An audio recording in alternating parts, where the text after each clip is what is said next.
আচ্ছা, আপনি দীর্ঘদিন প্রাণ সঙ্গীতের চর্চা করছেন। এই প্রাণ সঙ্গীত বিষয়টা কি? প্রাণ সঙ্গীত হচ্ছে সমস্ত সঙ্গীতেরই প্রাণ।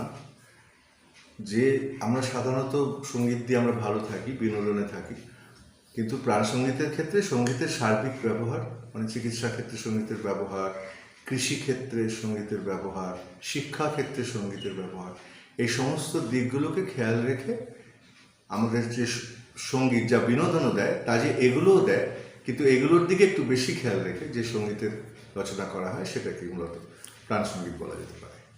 আচ্ছা, এই প্রাণ সঙ্গীতের সঙ্গে শরীর এবং মন এবং পারিপার্শ্বিক পরিবেশ এর একটা সম্পর্ক আছে। এই বিষয়ে আপনার মত কি? প্রত্যক্ষ এবং পরোক্ষ, মানে প্রাণ সঙ্গীতের সঙ্গে শরীর এবং মনের সঙ্গে বিনোদন সঙ্গীতেরও যথেষ্ট সম্পর্ক আছে। হ্যাঁ, কিন্তু সেটা ইনডেফিনিট। প্রাণ সঙ্গীতে সেখানে ডেফিনেশন দেওয়া হয়।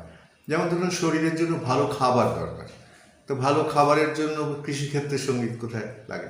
শরীরের জন্য অসুস্থ হলে চিকিৎসা দরকার, তাহলে চিকিৎসার জন্য সঙ্গীত কোথায়, কিভাবে সাহায্য করতে পারে?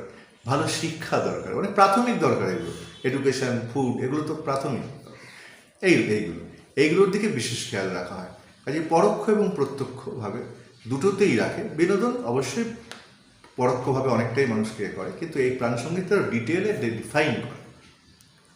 ধরুন কারুর মনের অবস্থা খারাপ বা তার মনে কিছু করতে ভালো লাগছে না, তো এই ক্ষেত্রে প্রাণ সঙ্গীত তাকে কতটা মেন্টাল রিলিফ দিতে পারে? আপনার কি মনে হয়?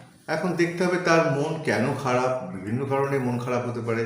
সেই মন খারাপের সঙ্গে তার সেই মন খারাপের কম্পাঙ্ক কী, তাহলে সঙ্গীতের কোন কম্পাঙ্ক সেই কম্পাঙ্কের সঙ্গে অনুরণন তৈরি করতে পারে। এটা ম্যাটার অফ রিসার্চ এবং ম্যাটার অফ ডিটেলিং। মানে এরকম একটা গান শুনলাম, মন ভালো হয়ে গেল, এরকম অনেক ক্ষেত্রে ম্যাচ করে যায়, অনেকের কিন্তু করে যায়। হ্যাঁ, আত্মহত্যা করতে যাচ্ছিলেন, একটা রবীন্দ্রনাথের গান কানে এলো, আত্মহত্যা করলেন না, এরকম খবর আমরা সাহিত্যে পেয়েছি, মানে সাহিত্যে পত্রাবলিতে পেয়েছি। কিন্তু সেটা র্যান্ডাম হয়ে গেছে। কিন্তু এই র্যান্ডামের থেকে বেরিয়ে এসে একটা সিলেবাস, একটা ডেফিনিট কিছু বিজ্ঞান তৈরি করা, সেটা প্রাণসঙ্গীতের একটা লক্ষ্য।